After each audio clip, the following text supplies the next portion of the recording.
प्रायोजक है Ravi trading company, hotel 5 senses, AK tent and caterers.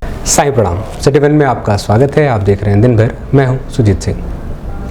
आगे बढ़ने से पहले वैश्विक महामारी कोरोना संक्रमण से बचने के लिए सिटी वन परिवार की तरफ से दर्शकों से अपील, सोशल डिस्टेंसिंग का पालन करें, घरों में रहें, सुरक्षित रहें।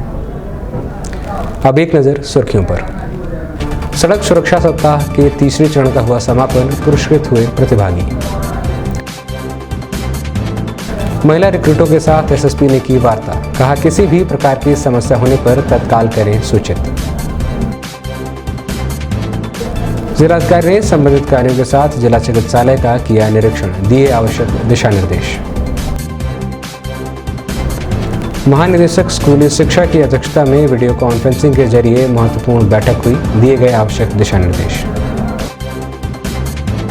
एडीएम सिटी एवं एडीएम वित्त की अध्यक्षता में आगामी स्नातक एमएलसी मतदान को सकुशल संपन्न कराने को लेकर संबंधित कार्यों के साथ की गई बैठक।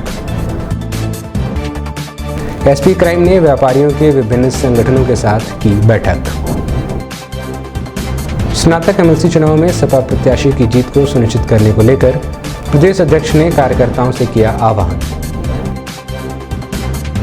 रेलवे के इतिहास को संजोए हुए रेल म्यूजियम को खोलने की तैयारियों में जुटा पूर्वोत्तर रेलवे। शासन के निर्देश पर विश्वविद्यालय और डिग्री कॉलेजों को खोल कोविड-19 प्रोटोकॉल का कड़ाई के साथ कराया जा रहा है पालन। 25 नवंबर को कर्मचारी अधिकारी संयुक्त संघर्ष मोर्चा के आह्वान पर होने वाले धरना प्रदर्शन को सफल बनाने के लिए की गई बैठक। और पिछले 4 महीनों से गुमशुदा भाई की तलाश में दर-दर भटक रहा परिवार। सड़क सुरक्षा सप्ताह के तृतीय चरण के अंतर्गत इसका समापन सर्किट हाउस स्थित एनेक्सी भवन में आयोजित किया गया, जिसमें बतौर मुख्य अतिथि जिलाधिकारी के विजेंद्र पांडियन मौजूद रहे। बतौर विशिष्ट अतिथि नगर आयुक्त अंजनी कुमार सिंह, पुलिस अधीक्षक उत्तरी अरविंद कुमार पांडे, आरटीओ अनीता सिंह सहित प्रतिभागी बच्चे भी मौजूद रहे। इस कार्यक्रम में नवंबर माह में आयोजित किए गए सड़क सुरक्षा सप्ताह के अंतर्गत प्रतिभाग करने वाले बच्चों को उनका उत्साहवर्धन करने के लिए जिलाधिकारी की तरफ से पुरस्कृत किया गया। हाथ जोड़कर अनुरोध करता हूं कि वे अपने बच्चों को उपरोक्त लापरवाहियों से सतर्क करें। उस बच्चे का प्रथम गुरु उसके माता पिता होते हैं। मान्यवर, हम अनेक विधियों से विश्लेषण करके सड़कों के समीप अस्पतालों को उपलब्ध करवा के वर्षा ऋतु के समय वर्षा होने पर वाहन चालक को हो जा रहा है। सड़क सुरक्षा सप्ताह मनाने के लिए हर साल हम लोग मनाते हैं। उसको शुरुआत एक सप्ताह पहले हुई थी, आज उसका समापन के तौर से चल रहा है। उसके साथ साथ मैडम ने अच्छा काम किया, तो और भी 2 बहुत महत्वपूर्ण जो बातें चल रही हैं उसको भी शामिल कर लिया। महिला मिशन सशक्तिकरण का जो चल रहा था इस समय मिशन शक्ति अभियान, ये 180 दिन चलेगा, यानी 6 महीने के पहले बार भारत में ऐसे कोई अभियान चल रहा है। लगातार 6 महीने केवल एक ही फोकस में, यानी महिला सुरक्षा और सशक्तिकरण के बारे में चल रहा था। इसलिए जो भी इस समय में जो कार्यक्रम होता है उस पर एक इम्पॉर्टेंट महत्वपूर्ण रोल उसका होता है। तीसरा तो कोरोना अभी भी जारी है, देख ही रहे हैं। अब तो सेकेंड वेव का आशंका है, उसी दिशा पर हम लोग काम कर रहे हैं। तो पहले मैं इसी आपको विभाग का मैं अटेंड करने चाहता हूँ, जो तब मैं बैठा हूँ, आप भी देखे होंगे, हमने लगातार फोन अटेंड कर रहा था। ये घंटे पहले एक दुर्घटना हुई थी सहजनवा में। एक राशन डीलर है, बाइक में गया था, कोई ट्रक मार गया, मर गया। 2 गाँव लोग इकट्ठा होकर के वहाँ चक्का जाम लगाने पर एसडीएम साहब मौके पे गए। तो ठीक है, जो भी डिमांड है वो तो हम तो करेंगे, बट जान तो वापस नहीं दे सकते हैं किसी को। अब 1 घंटे के पहले की घटना है। 2 घंटे पहले मैं जिला अस्पताल में गए थे इंस्पेक्शन में, वहाँ से आया था सीधे यहाँ। वहाँ हमने देखा था ऑर्थोपेडिक वार्ड में 36 मरीज हैं। 36 लोग अपने, किसी का पैर नहीं है, किसी का हाथ नहीं है, 2 दिन के अंदर भर्ती हुए थे। ऐसे घटना तो मामूली हो गया। आप पेपर देख सकते हैं और फेसबुक देख सकते हैं, सोशल मीडिया देख सकते हैं, ऐसे कोई दिन नहीं गुजरता है बिना कोई घटना इस जनवरी में हुआ हो। अभी देखिए तो कोरोना का धन्यवाद भी देना पड़ता है। पिछले 8 महीने भीड़ के साथ साथ दुर्घटना भी बढ़ी है, लोग मौत होने जा रहे हैं।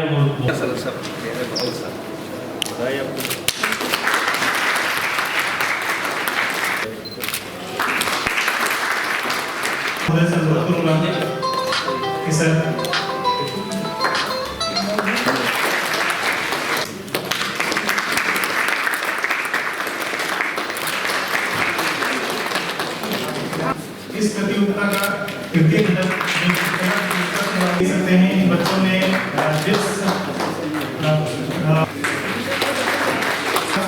जिसने विषय को दिया गया।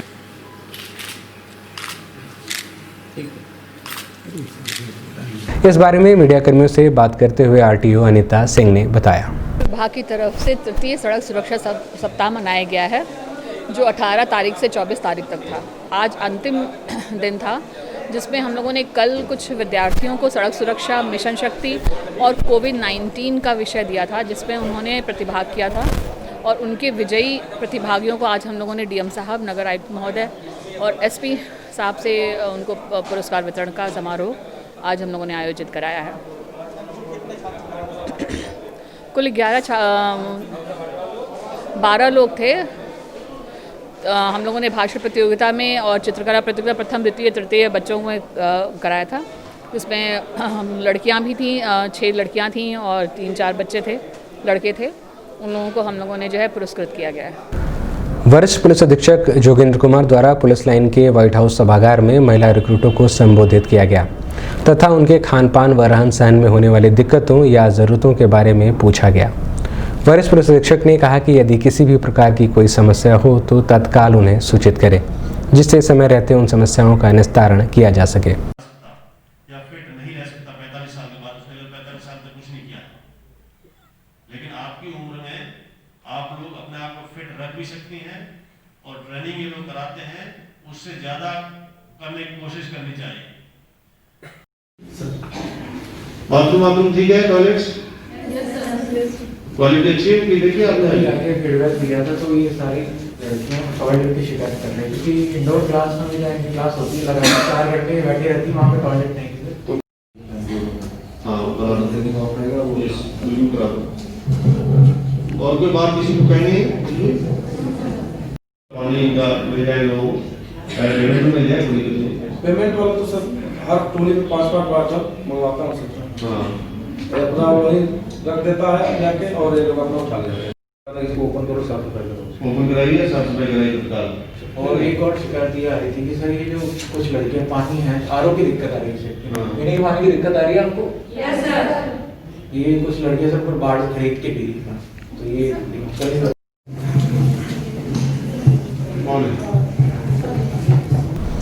सिटी वन संवाददाता से बात करते हुए एसएसपी जोगेंद्र कुमार ने बताया। आरटीसी की हमारे यहाँ ट्रेनिंग चल रही है, 88 महिला कांस्टेबल्स ट्रेनिंग ले रही है।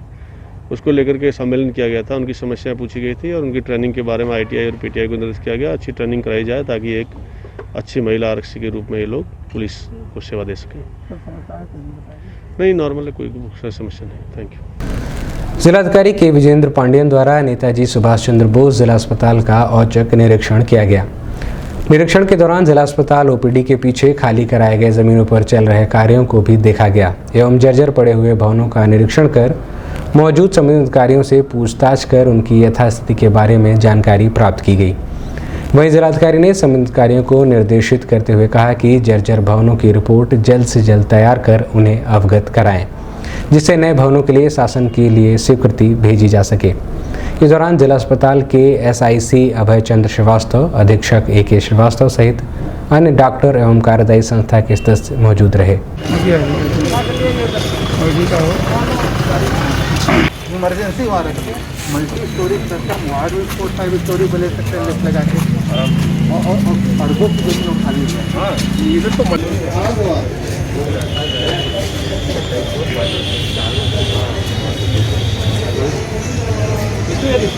बना लो आप, बिल्डिंग के जो रिपेयर अच्छा बना लो, अच्छा खासा लाट है, बहुत अंदर तो कंस्ट्रक्शन बताए थे, अच्छी खासी रिपेयर खर्च कर दी जाए तो ये बचाया जा सकता है। तो उधर सब दिखाएं, कोई मॉडर्न सर्वे कोई आपको वीडियो भी दिखा कोई है अच्छा उसी पे इसका कोई रहते हैं नहीं सर, ये क्या इसका लाइफ कितने हो गया सर? गिर रहा है। इस संबंध में जिला अस्पताल के एसआईसी डॉक्टर उमेश चंद्र श्रीवास्तव ने बताया। हमें पता नहीं था, मुझे 10 मिनट पहले फ़ोन आया कि डीएम साहब आपके औचक निरीक्षण में पहुंच रहे हैं और आ जाए। फिलहाल मेरे पहुंचने के मैं यहाँ से पहुंचूँ उसके पहले ही वो इमरजेंसी पहुंच चुके थे। इमरजेंसी का जब वो निरीक्षण कर रहे थे उसी समय पहुंच गया। उन्होंने सारी वार्ड देखा, संतुष्ट दिखाई दिए। उन्होंने कोविड जांच के बारे में पूछा, इनका कोविड जांच हो रहा है कि नहीं। उन्हें बता दिया गया कि उनकी जो सारी में आ रहे हैं उनका तो 100% कोविड जांच हो रहा है और कोशिश की जा रही है कि जो मरीज एडमिटेड मरीज हैं, हमारे जो क्षमता है, जो हमें ट्रू नॉट मिल रहा है, उस हिसाब से जुडिशरी हम जितने भी भर्ती मरीज हैं उनका भी ट्रू नॉट RT-PCR जाँच करा लें, तब ऑपरेट करें। जुडिशरी इस मामले में कि हमारे पास ट्रू नॉट कुछ कभी कभी कम पड़ जाता है, तो पहले उनका हम करते हैं जिनमें आवश्यकता महसूस होती है अधिक। सर पीछे भी जो उन्होंने निरीक्षण किया कुछ खाली जगहों का सर। हाँ, इस संबंध में मुझे ये कहना है कि हमने आते ही पूरे अस्पताल का निरीक्षण करने के बाद पूरे अपने बिल्डिंग की हालत, अपने ज़मीनों की हालत, कहाँ पर इंक्रोचमेंट हुआ था, क्या इंक्रोचमेंट खाली कराया गया और फिर इंक्रोचमेंट वहाँ पर न हो जाए, इस संबंध में कार्रवाई ऑलरेडी की जा चुकी है और इस समय भी जारी है। और जो ज़मीन खाली पड़ी है, जैसे SIC आवास के बारे में मैंने PWD को कागज़ वैल्यूएशन के लिए भेज दिया है। वैल्यूएशन हो जाने के बाद डिमोलिशन के लिए उसकी कार्रवाई की जाएगी। और पीछे जो जगह मेरी खाली पड़ी थी, जिसमें यहाँ के रहने वाले लोग यूज कर रहे थे, गंदी पड़ी थी, उसको साफ कराकर वहाँ पर एम्बुलेंस गैरेज बनाया जा रहा है। कुछ पीछे जगह खाली है, वहाँ इंक्रोच ना हो जाए, खिड़की दूसरों की खुली हुई है, वहाँ पर बात हुई है कि ड्राइवर के रेस्ट रूम के लिए सेट बना दिया जाए। इसके लिए आवश्यक धनराशि की जो पड़ेगी वो किसी मद से वो या तो मांग करेंगे या तो देंगे। महानिदेशक स्कूली शिक्षा विजय किरण आनंद की ओर से लखनऊ से वीडियो कॉन्फ्रेंसिंग के जरिए एक महत्वपूर्ण बैठक का आयोजन किया गया, जिसमें गोरखपुर से बेसिक शिक्षा अधिकारी भूपेंद्र नारायण सिंह सहित अन्य शिक्षा विभाग से संबंधित लोग मौजूद रहे। इस बैठक में महानिदेशक द्वारा निर्देश दिया गया कि नवंबर तक शिक्षा मित्रों और अनुदेशकों के मानदेय का भुगतान कर दिया जाए। आपकी रीच बढ़ाई गई है न्याय पंचायत लेवल तक। आपके ARP और BO ये सपोर्टिव सुपरविजन तक ही सीमित रहेंगे सारे के सारे। आपको भेजिए KGB में आपका व्यापक काम है, नॉन रिकरिंग ग्रांट बताएंगे डिटेल में, लेकिन शिक्षा मित्रों के अनुदेशकों के भी ड्यू हो गया तो आप ये काइंडली दिसंबर के पहले सप्ताह में नवंबर तक का मानदेय शिक्षा मित्रों का, अनुदेशकों का भुगतान हो जाए। आपका ये डिमोटिवेट करेंगे 10 लाख होगा शिक्षक नहीं स्कूल बंद है, जैसा भी कितना कर रहे हैं कुछ नहीं 10 लाख उनको पेमेंट करिए पूरा। और सिविल का गोरखपुर फैजाबाद खंड शिक्षक निर्वाचन का मतदान आगामी 1 दिसंबर को होना है। उक्त चुनाव को सकुशल संपन्न कराने के लिए मतदान अधिकारी प्रथम, द्वितीय, तृतीय एवं पीठासीन अधिकारी की ड्यूटी लगाए जाने के संबंध में सर्किट हाउस स्थित एनेक्सी भवन सभागार में ADM सिटी RK श्रीवास्तव एवं ADM वित्त RK सिंह की अध्यक्षता में संबंधित अधिकारियों के साथ बैठक की गई। बैठक के दौरान सभी संबंधित अधिकारियों को उनकी जिम्मेदारियों का 100% निर्वहन करने का निर्देश दिया गया। अधिकारी हैं वो दायित्व निभाने के लिए उन्हें चुना जाता है। इसलिए आप सभी लोगों से अनुरोध है, इच्छा है कि अभी सत्र के बाद आप सभी पीठासीन अधिकारी की हस्त पुस्तिका जरूर ले लीजिएगा। प्रशिक्षण में आपको समस्त जो बारीक से बारीक चीज़ें हैं उसे समझाने का यहाँ से प्रयास होगा और साथ ही साथ आपकी जो क्वेरीज होंगी, आपकी जो आशंकाएं होंगी, उसके बारे में आपकी जो प्रश्न होंगे उसका भी समाधान, उसका अध्ययन कर लेंगे। छोटी छोटी बिंदुओं पे क्वेरीज होंगी, जो मतदाता है जो सभी बड़े सुधी और प्रबुद्ध जन होते हैं। पुलिस लाइन के व्हाइट हाउस सभागार में व्यापारी सुरक्षा प्रकोष्ठ की बैठक SP क्राइम अशोक कुमार वर्मा के नेतृत्व में की गई, जिसमें जनपद भर के विभिन्न भागों से आए सभी व्यापारियों ने अपनी अपनी विभिन्न समस्याओं से SP क्राइम को अवगत कराया, जिस पर SP क्राइम ने संबंधित अधिकारियों को जल्द से जल्द व्यापारियों से जुड़ी समस्याओं का निस्तारण करने का निर्देश दिया। बैठक में व्यापारी प्रकोष्ठ के पदाधिकारी व नगर व्यापार मंडल PP-गंज के अध्यक्ष कृष्णचंद वर्मा, महामंत्री जयप्रकाश वर्मा, मीडिया प्रभारी शरद कुमार सहित अन्य व्यापारी बंधु मौजूद रहे।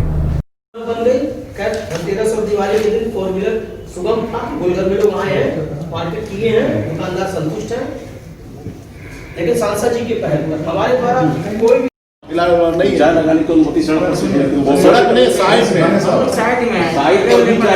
थोड़ी है शिकायतें इस तरह से 17 बिंदु देख लिए इसमें। अब ये जो फुटकर ये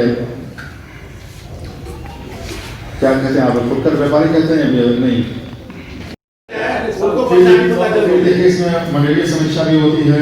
आयुक्त महोदय के स्तर से अपने बैरिकेडिंग खोली गई और उन्होंने इसका मुझे आश्वासन दिया था, मुझे स्वयं आश्वासन दिया था कि आज के बाद से गोलघर में कहीं फुटपाथ पे दुकानें नहीं लगेंगी। छोटे मोटे मुझे मतलब नहीं है।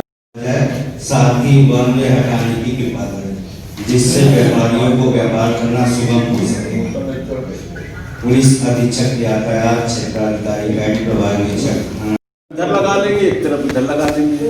कभी कभी अमूमन देखा गया है तो सड़क पर ही लगाई जाती है। तो अगर उस सूरत रुपए की दुकान खोला हुआ है, उसके दुकान के सामने ठेला लग जाता है, वो तो बर्बाद हो जाता है। मैं बार-बार बैठकों में कहता हूँ सर होता क्या है ना बैंक इस पे कोई रिपोर्ट लगाती है, ना चौकी रिपोर्ट लगाती है, ना यातायात कराती है। अभी यातायात एसपी यातायात से बात हुई तो उन्होंने कहा ये काम नगर निगम का है। तो सर अगला मुद्दा भी मेरा ही है, मैंने आपसे उस हिसाब से हम लोग जाकर लोकसभा विधानसभा में बैठ लें, क्योंकि वो चीज़ हमारे लिए है, जनता के द्वारा जनता के लिए वाली बात है। लेकिन वहाँ से सभी लोग अलाउड नहीं है। एकदम सही बात है। कुछ अनुचित बात कहें बताइए कि भाई कोई दिक्कत नहीं है। सर इस पर कोई रिपोर्ट नहीं लगाई गई है किसी के द्वारा भी। और धनतेरस के पुनः एक दिन पहले बैरिकेडिंग कर दी गई थी गोलघर में, दोपहर के बाद से 40 फोर व्हीलर को रोक दिया गया था, जिस पर हमारे गोलघर व्यापार मंडल के पदाधिकारी द्वारा विरोध किया गया और एसपी यातायात से संबंधित वार्ता की। संबंधित कार्य में उल्लेखित कतिपय पूर्व से प्रचलित शिकायत एवं शिकायतों का निस्तारण व्यापारी बंधुओं की संतुष्टि सहित सहमति से हो गया। पिछले महीने होना भी है, इसको देखकर ये सब नंबर 1 है। व्यापारियों को शस्त्र लाइसेंस की आवश्यकता और भी मांग। किन्हीं व्यापारी भाई को लाइसेंस की आवश्यकता है, वो मांग कर रहे हैं। अगर उसमें कोई दिक्कत परेशानी आ रही हो तो उस पर क्या बोलते हैं, हमारे स्तर से व्यापारी सुरक्षा प्रकोष्ठ की तरफ से भी पहल हो सकता है। दूसरा है व्यापारियों द्वारा दर्ज कराए गए मुकदमों में सुरक्षा की मांग। अगर कुछ सुरक्षा डिमांड कर रहे हैं। इस संबंध में मीडिया कर्मियों से बात करते हुए एसपी क्राइम अशोक कुमार वर्मा ने बताया, व्यापारी सुरक्षा प्रकोष्ठ एक से संबंधित है और ये पिछले 3 साल से प्रत्येक माह यह मीटिंग का आयोजन जनपद गोरखपुर में हो रहा है हमारे डीजीपी महोदय के आदेशानुसार।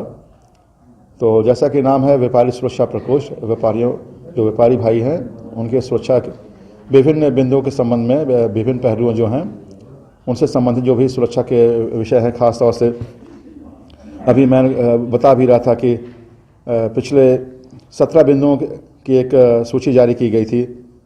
जैसे व्यापारियों को शस्त्र लाइसेंस की आवश्यकता ऑब्लिक मांग के संबंध में, दूसरा व्यापारियों द्वारा दर्ज कराए गए मुकदमों में सुरक्षा की मांग, तीसरा व्यापारियों से रंगदारी की मांग से संबंधित प्राप्त शिकायतें, चौथा ऐसे चिन्हित स्थान जहां पर व्यापारियों के साथ सर्वाधिक घटनाएं घटित हुई हैं, पांचवा व्यापारियों के साथ पिछले 5 वर्षों में घटित घटना के अनावरण हेतु शेष घटनाओं का ये विवरण।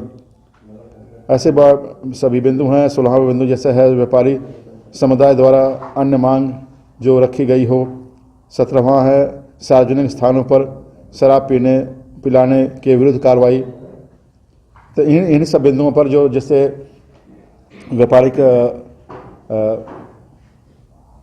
जो गतिविधियां हैं वो प्रभावित होती हैं, व्यापारी भाई उनका कारोबार प्रभावित होता है या किसी रंगदारी से संबंधित मामला हो या कोई मुकदमा से संबंधित मामला हो या जो भी पहलू हों, उन्हीं सब संबंध में खास तौर से आज ये जो सड़क पर ये जो पटरी व्यवसायी लोग हैं, आज इसके बारे में भी बात उठाया गया है। अभी वक्त है एक छोटे से ब्रेक का, मिलते हैं ब्रेक के बाद। गोरखपुर की विश्वसनीय दुकान रवि ट्रेडिंग कंपनी टाइल्स एवं बाथ फिटिंग के फुटकर एवं थोक विक्रेता। सोमानी की all sanitary bath item, Somani का गीजर जिसकी गारंटी किसी भी कंपनियों से है ज्यादा। हमारे यहाँ उपलब्ध है 1 लाख तक के कम्बोर्ड। तो थोक और फुटकर विश्वसनीय खरीदारी के लिए जरूर आए।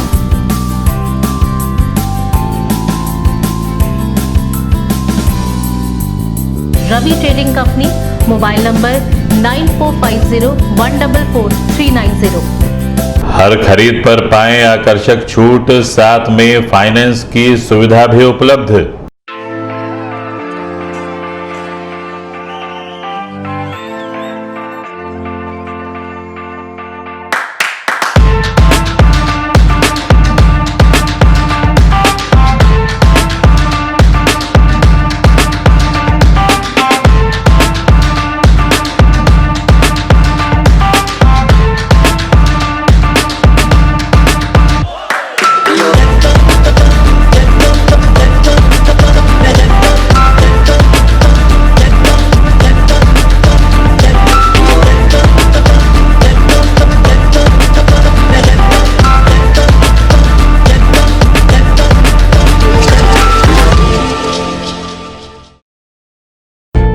AK tent and caterers.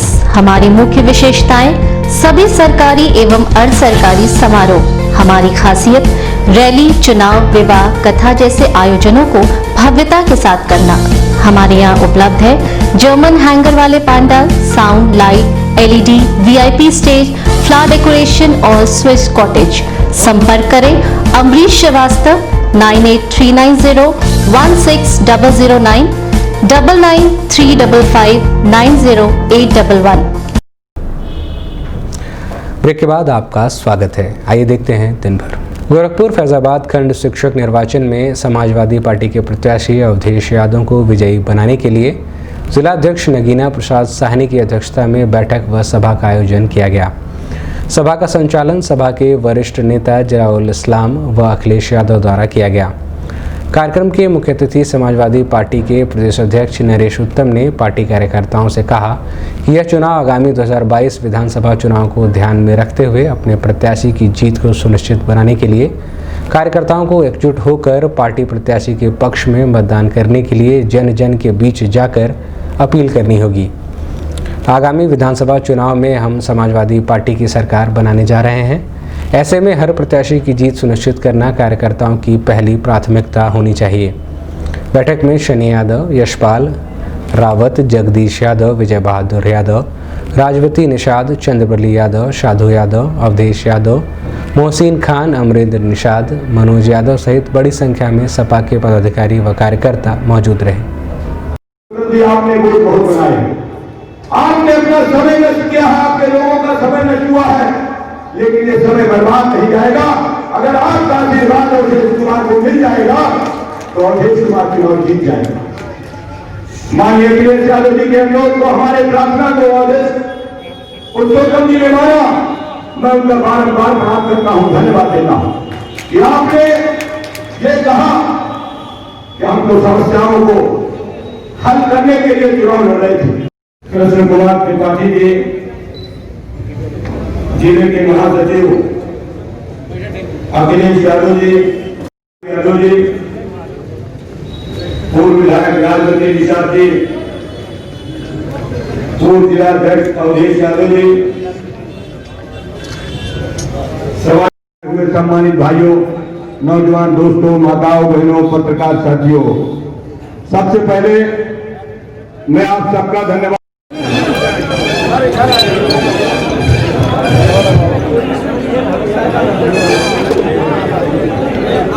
Maharajganj के जिलाध्यक्ष आए,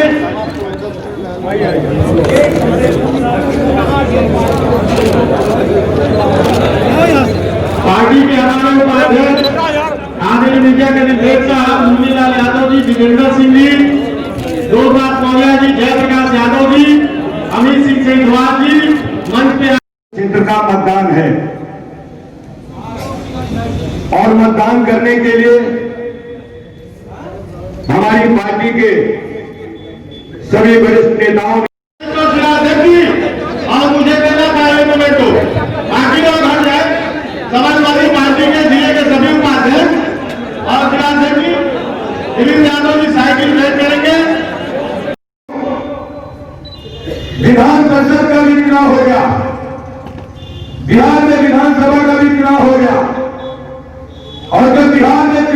फुर्सत में भारतीय जनता पार्टी के लोग तो उत्तर प्रदेश के विधान परिषद का चुनाव डिक्लेयर किया।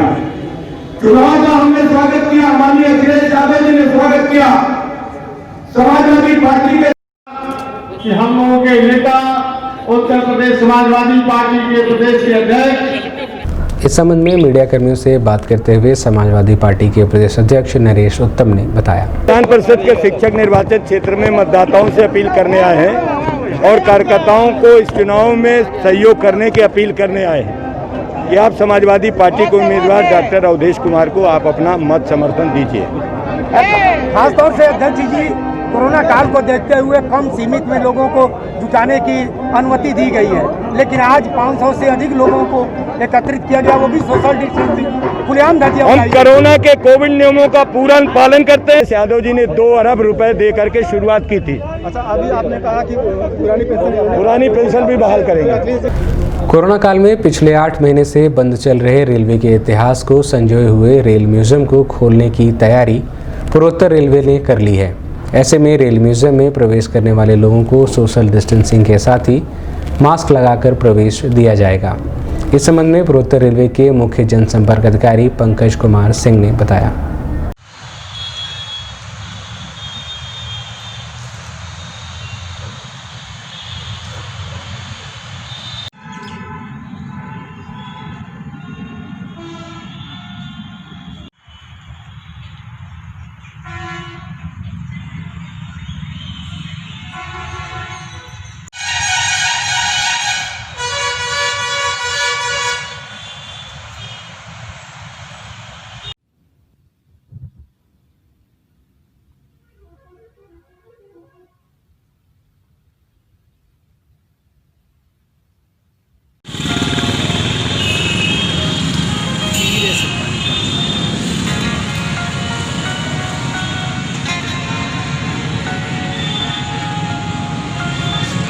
अभी 24 तारीख से रेल म्यूजियम खोलने के पहले जो वहाँ टैप लगे हुए थे, वाटर टैप और इस तरह के, उसको फुट ऑपरेटेड किया गया है, जिसे पैर से दबाकर उसको चलाया जा सके।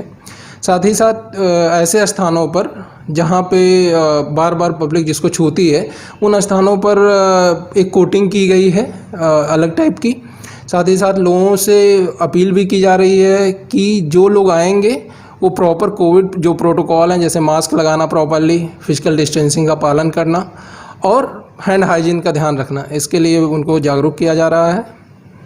इसमें नंबर वगैरह भी कुछ देंगे आप कि कितने लोग आ सकते हैं एक साथ? देखिए, जो रेल म्यूजियम है वो काफ़ी जो है फैला हुआ है, एक स्पेसियस है, खुले में है। वहाँ कहीं ऐसा क्लोज्ड कैंपस में कहीं ऐसा नहीं है कि जहाँ लोगों को इकट्ठा हो सके।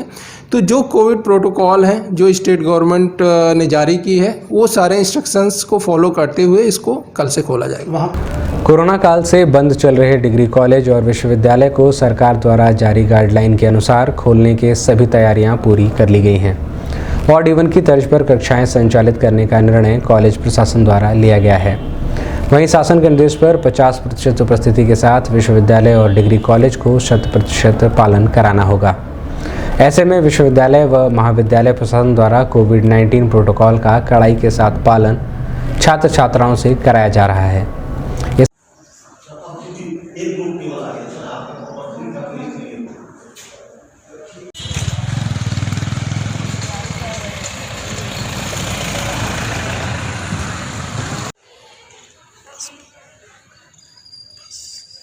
जा रहा है। इस संबंध में विश्वविद्यालय के प्रोफेसर मुकुंद शरण त्रिपाठी व छात्रा प्रीति श्रीवास्तव ने बताया।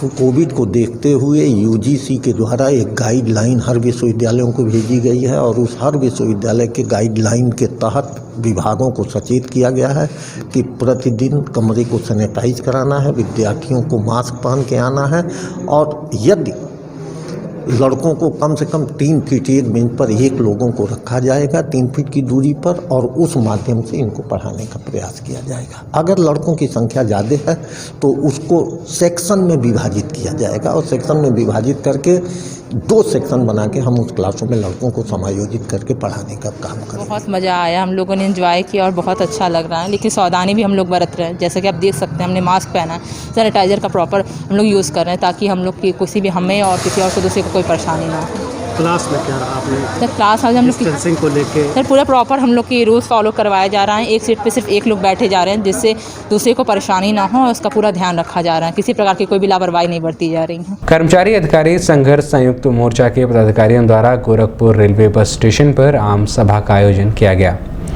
जिसकी अध्यक्षता संयोजक कृष्णचंद्र श्रीवास्तव व संचालन अनिरुद्ध यादव ने किया। सभा में सरकार द्वारा रोडवेज को निजीकरण किए जाने के विरोध में 25 नवंबर को क्षेत्रीय प्रबंधक कार्यालय पर धरना प्रदर्शन को सफल बनाने की रणनीति बनाई गई। बैठक में संयोजक दुर्गा प्रसाद यादव, सिद्धनाथ सिंह, सचिव अशोक सिंह, प्रवक्ता महेश राय, विनोद तिवारी सहित बड़ी संख्या में पदाधिकारी व कार्यकर्ता मौजूद रहे।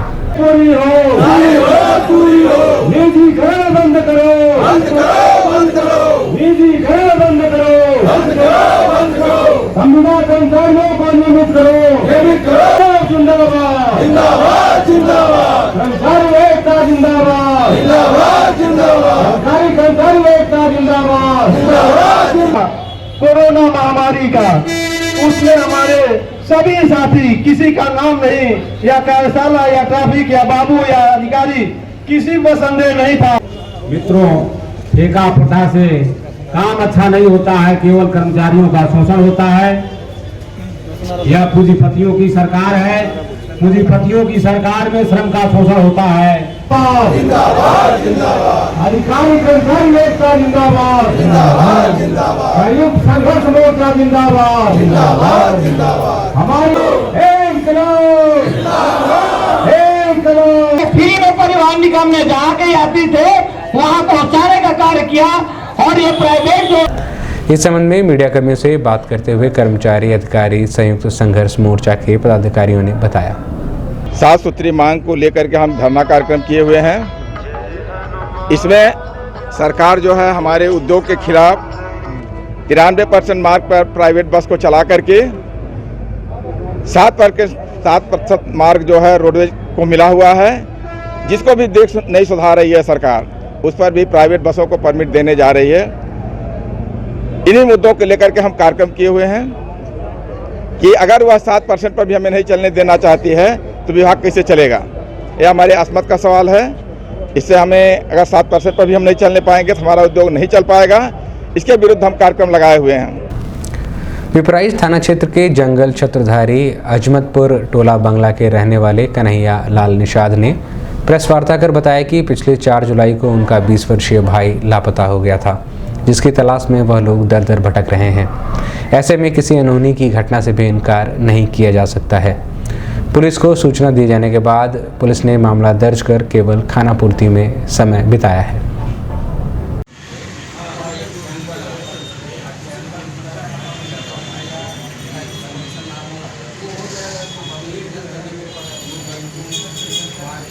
सर 4/7 को हमारा भाई गायब हो गया। उसके बाद हम जो है प्रार्थना पत्र दिए थाने पे, प्रार्थना पत्र दिए, उसके बाद कोई कार्रवाई नहीं हुआ तो हमने जो है कॉल डिलीट नहीं करवाया। कॉल डिलीट में एक लड़की का नाम आया। क्या नाम है लड़की का? लड़की का पूनम चौहान नाम है। और किसका नाम है? उसके बाद मास्टर जीवन मास्टर हैं। उसके बाद अजय चौहान आ गए। उसके बाद सर उन्होंने वहाँ पे फिर जो है प्रार्थना पत्र दिए हम उन लोगों के नाम से। उसके बाद कोई कार्रवाई नहीं हुआ तो वरिष्ठ अधिकारी के वहाँ हम लोग गए, आईजी के वहाँ गए, तो उसके बाद भी कोई कार्रवाई नहीं हुआ तो हम लोग जो आके प्रेस कॉन्फ्रेंस करवाए जा रहे हैं। दिन भर में बस इतना ही। अगले अंक में आपसे फिर मुलाकात होगी। साईं प्रणाम।